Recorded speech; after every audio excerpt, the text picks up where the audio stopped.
నా పేరు దినేష్. నేను 9వ తరగతి చదువుతున్నాను. మా పాఠశాల జిల్లా పరిషత్ ఉన్నత పాఠశాల లంకెలపాలెం. నేను ఇప్పుడు ఈ పద్యం చెప్పబోతున్నాను.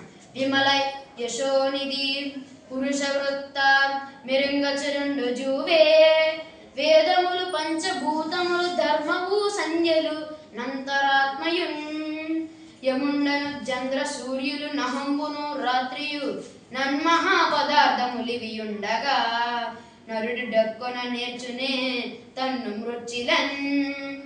ఇప్పుడు దీని భావం చెప్పబోతున్నాను.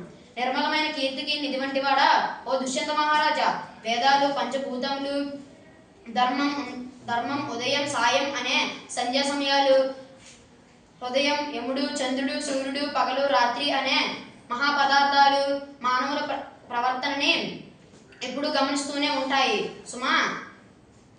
ఈ మహాపదార్థాలు ఉండగా మానవుడు తనను తానే వంచుకోగలడా?